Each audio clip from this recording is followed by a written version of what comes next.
El autor que nos acompaña hoy es Félix Moreno, que a pesar de su apellido ha escrito un libro titulado Economía para rubias. Bienvenido a Periodista Digital. Muy buenas, Antonio. Bueno, estamos ante una especie de manual básico, casi diremos manual para dummies de economía. Y la primera pregunta casi es obligatoria. Vamos a ver. En mi entorno, gran parte de las mujeres rubias que han oído hablar de este libro se han cabreado. Se han cabreado con el título. ¿Por qué lo has llamado así? Bueno, lo primero decir que este libro lo hemos escrito yo e Isabel Sánchez Bella, que ha hecho todas las ilustraciones, que como sabes son gran parte del libro. El título es gracioso, es pegadizo y es verdad que ofende a algunos, sobre todo a partir de cierta edad, pero bueno, llama la atención. Y ya sabes que sin llamar la atención no despiertas la curiosidad, y sin despertar la curiosidad luego es imposible enseñar. Entonces, si hacemos un esfuerzo por hacer un libro divulgativo, pues lo primero que tienes que hacer es captar la atención. Me han dicho que soy un irresponsable por usar un tópico de este estilo y tal. La verdad es que yo creo que quien vea más allá de las apariencias y abra el libro y se lo lea, descubrirá que los valores que promueve nuestra protagonista, Mary la rubia, son valores muy emprendedores, valores muy activos, curiosidad, esperanza, valor, cosas que evidentemente no se van a deducir de la portada, pero bueno, las rubias de lo que se quejan es de que las juzguen por las apariencias. Entonces yo creo que este libro hay que aplicarle el mismo rasero. ¿Pero la coautora Isabel es rubia o no? No lo es. ¿Te habrías atrevido a proponerle ese título si ella hubiera sido rubia? Seguramente. Bueno, antes me comentabas, antes de entrar, que a ti lo que te preocupaba más que el enfado por el título es que la gente se te cabreara por la bibliografía recomendada al final. Esto cuando ves algo así como bibliografía para rubias curiosas y para rubias estudiosas. Y algunos de ellos son libros que no son precisamente para tontos. ¿Por qué te preocupa si te enfaden por esos libros? Hombre, la verdad es que este libro no es for dummies, no es para tontos para nada. Lo único que tiene llamativo de ese estilo es la portada. La bibliografía avanzada es bastante específica. Hay muchos autores de la escuela austriaca, aunque metemos también una buena mezcla de economistas, pero bueno, ya sabes que en economía, a partir de cierto nivel, todos son debates y peleas. Yo no he querido entrar en la polémica en el libro en sí.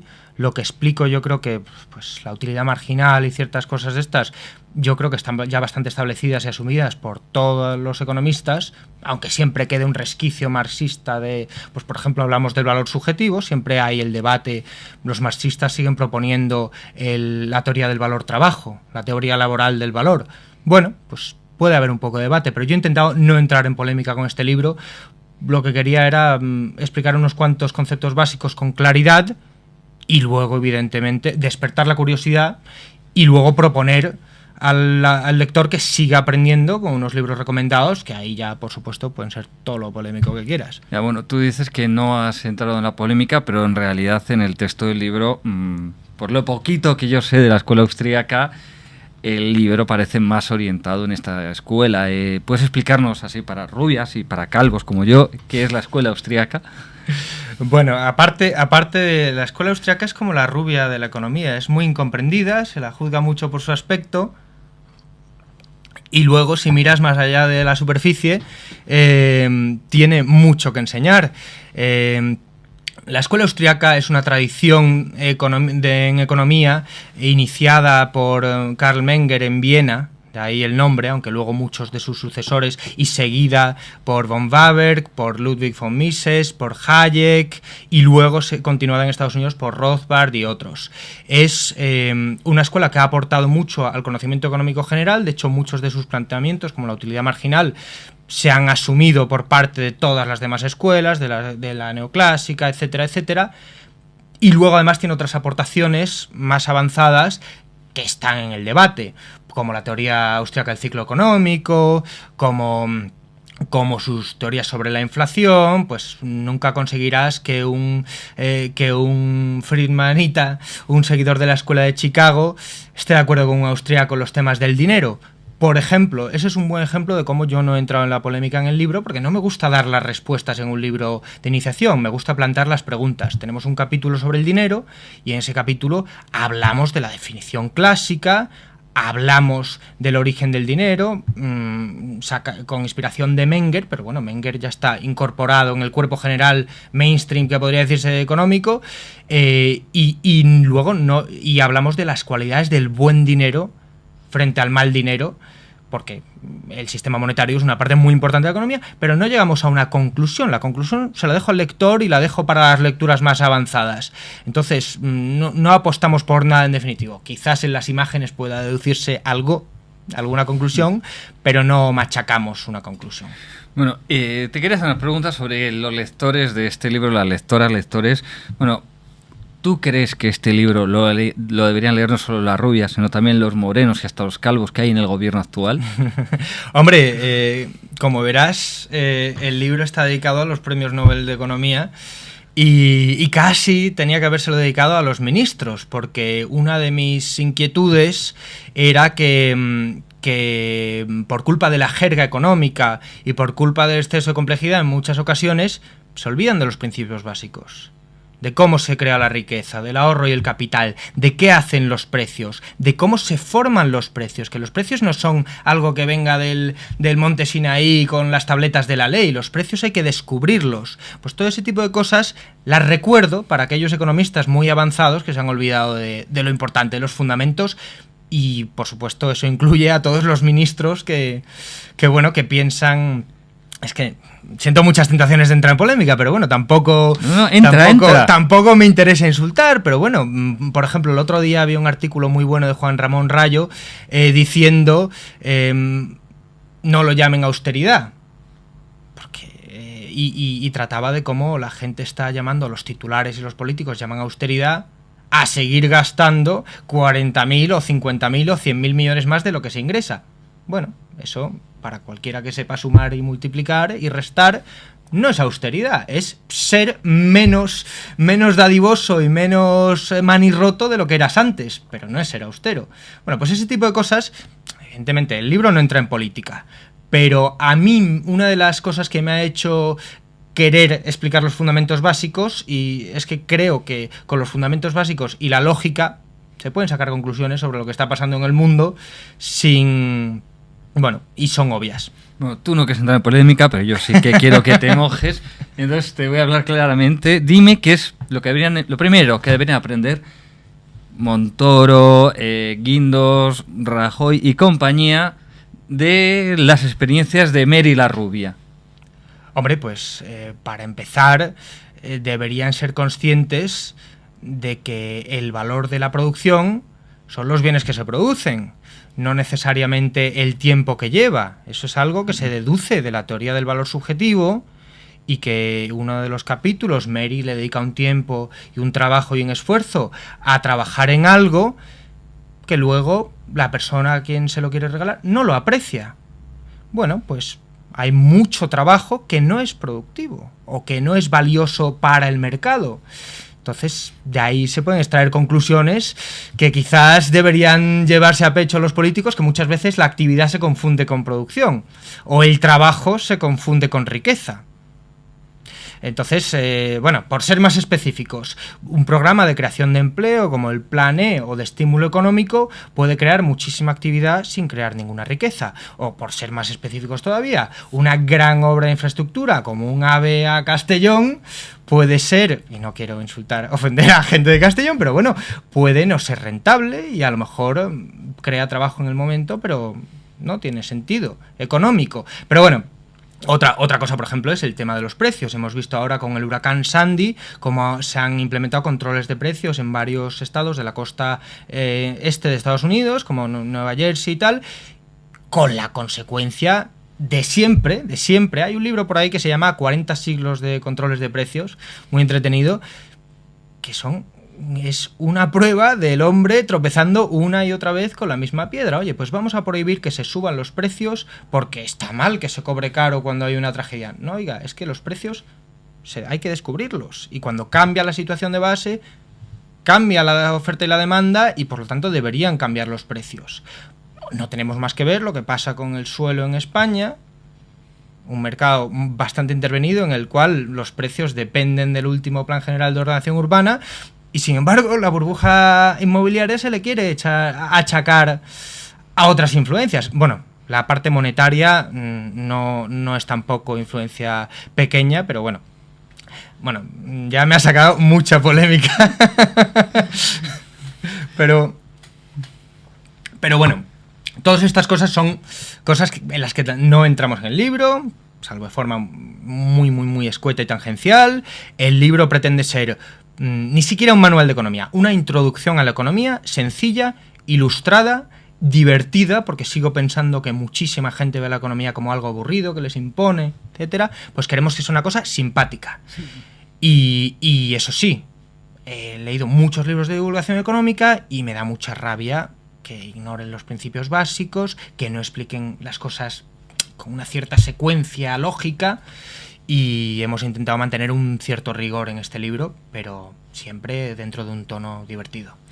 ¿Tú crees, por ejemplo, que hace falta una mayor educación en España, mayor formación en las escuelas y similares sobre materia económica? ¿Hace falta que la gente sepa algo más de economía? Desde luego hace falta que la gente sepa más de economía. No sé yo si las escuelas son la solución, porque, bueno, con menos desinformación en las escuelas me conformaría. pero al final yo creo que la mejor forma de aprender siempre ha sido tener un poco de curiosidad y ser autodidacta. Y si no hay interés y no hay ganas de saber, el profesor puede dictar lo que quiera, que no vas a aprender. Entonces, si tú consigues despertar el interés y tu alumno sabe leer y le gusta leer, bueno, pues todo lo demás está hecho. Sí. Entonces, por eso este libro pues no intenta explicar muchísimas cosas, pero intenta despertar el interés, demostrar que la economía es algo práctico, sencillo, fácil, accesible, y luego proponer otros libros más avanzados con los que seguir. Tú hablas en uno de los capítulos que Mary abre un puestecito donde vende zumo de naranja, su vecina abre otro puestecito, compiten, tal, se va desarrollando todo un incipiente mercado del zumo de naranja y después otros zumos y tal. O sea, en España, en todos los sectores podría Mary abrir su puestecito de zumos de naranja o no. Desde luego que no. Si estás haciendo una alusión a la regulación, en España, viniendo para acá me comentaban que no puedes ni criar un cerdo para la matanza sin pasar por el veterinario, por las administraciones, pedir 40 permisos. Seguramente te metan en la cárcel o te pongan una multa, porque al final siempre se conforman con... Pero en España es muy difícil llevar a cabo cualquier actividad económica sin pasar por 1000 trámites. Bueno, eso tampoco hay que decir nada, ¿no? Se deducen de ahí muchas conclusiones, nada más por el mero hecho de que es así, aunque a mí me sorprende que hay mucha gente que no... Es verdad que hay gente que no se da cuenta que esto es así, que piensa que no hay trabas y barreras a la actividad económica. Las hay, y muchas. Y hay mucha gente con espíritu emprendedor y con ganas de montar negocios que se encuentra con palos y con impedimentos en todos los puntos de su avance. Y no estoy hablando de, no, que falta el crédito, que no se consigue financiación. No. Las buenas ideas es más posible que fracasen por barreras de entrada que por falta de gente que apueste por ellas.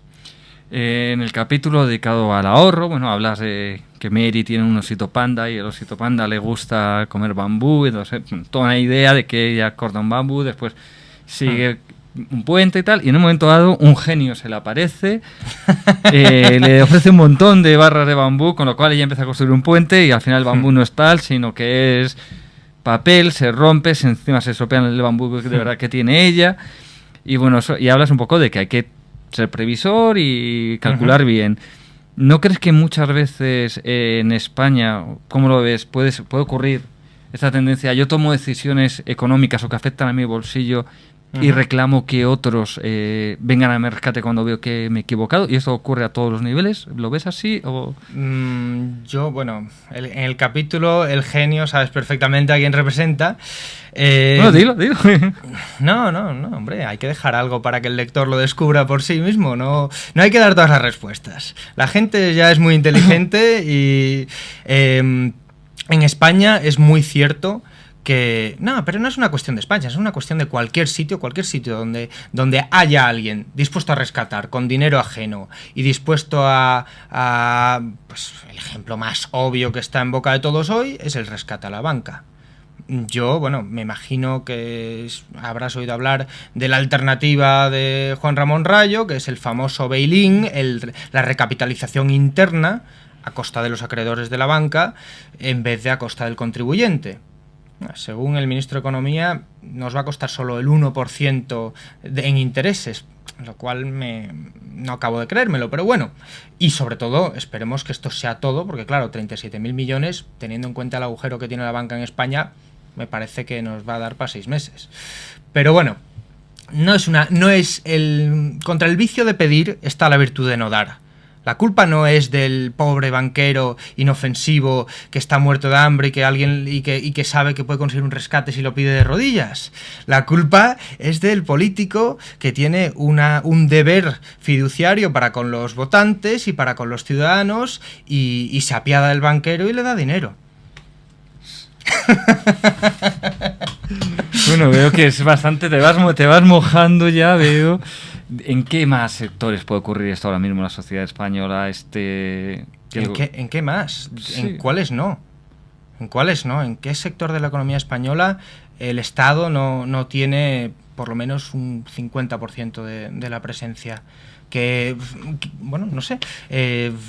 La banca, evidentemente, en el libro no nos metemos en una explicación de en qué consiste la banca de reserva fraccionaria, pero... cualquiera que sepa cómo funciona una estafa piramidal debería saber cómo funciona nuestro sistema bancario. Bueno, por desgracia mucha gente no lo sabe, pero tampoco volvemos a lo mismo. A la gente no puedes machacarle con las conclusiones, es mucho mejor plantearle las preguntas. ¿Qué es el dinero fiduciario? ¿Qué es la banca de reserva fraccionaria?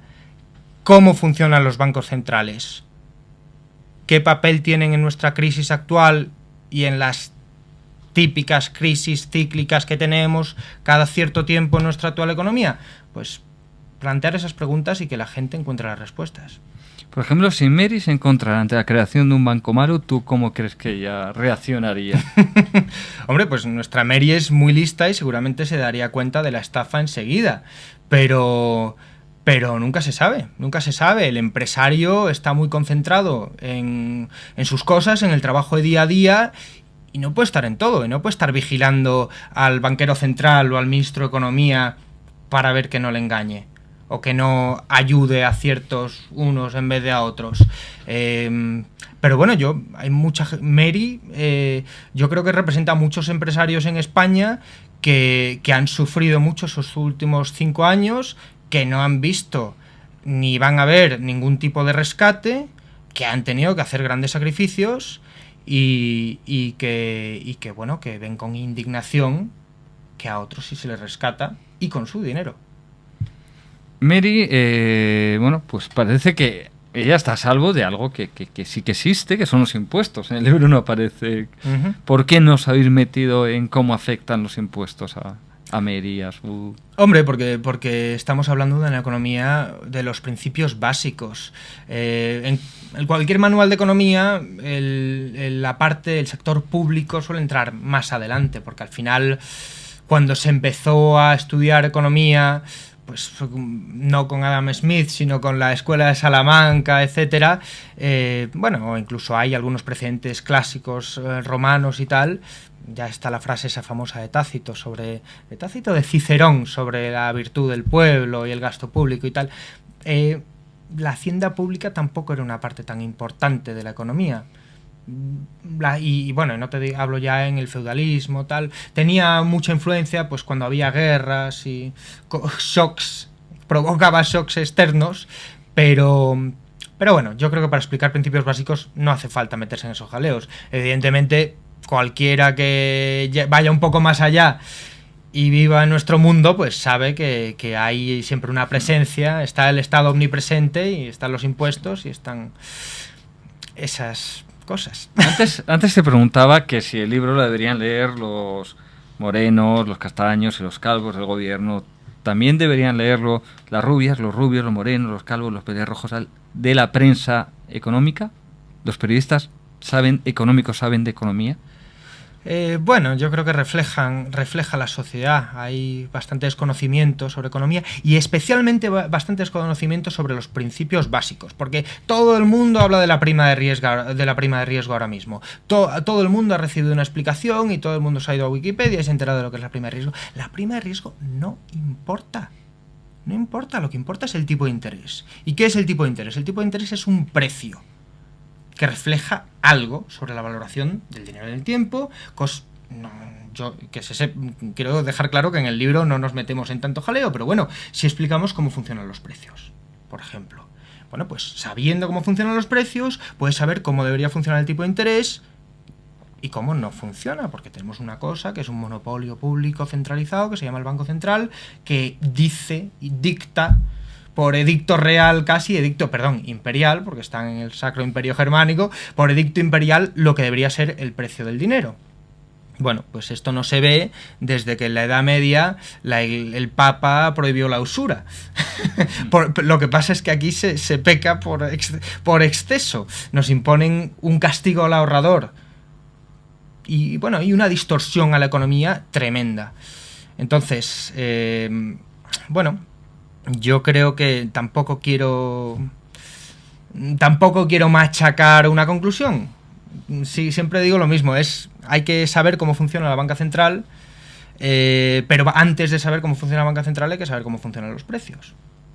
Y bueno, ya para terminar, mójate, si tuvieras que la oportunidad de decir, bueno, te vamos a dejar que envíes este libro, se lo regales a 5 personas en España. ¿Cuáles crees que son más urgentes a 5 personas que deberían recibir este libro y leerlo con urgencia?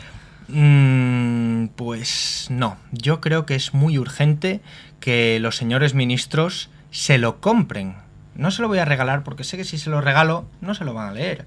Lo que no pagas no lo aprecias. Entonces está baratísimo en formato Kindle, en versión electrónica, pero que lo compren. Bueno, usted que está en formato Kindle, habéis apostado, y ya cambiamos de tema, habéis apostado claramente por el papel, pero también por el formato digital. ¿Por qué esta apuesta? Bueno, yo creo que es lo lógico. Empezar las ideas, en el mercado de las ideas hay que medir el éxito y el error como en cualquier otro mercado. Entonces, las barreras de entrada a editar en formato electrónico son bajísimas y nosotros pensamos que si tenía éxito en formato electrónico y si gustaba, pues sacaríamos una edición en papel y así ha sido. ¿Crees que las editoriales son todavía reacias en general en España? No Innisfree, por lo que hemos visto, pero en general son reacias todavía al salto. Ya se irán acostumbrando, si al final la inevitabilidad del progreso arrastra a todos. Pues bueno, Moreno, que escribe un libro para rubias, muchísimas gracias por haber venido a Periodista Digital a hablarnos sobre esta obra y un poquito sobre economía y al final haberte mojado también en temas un poco polémicos, aunque tú no quisieras. Muchas gracias. Muchísimas gracias a ti.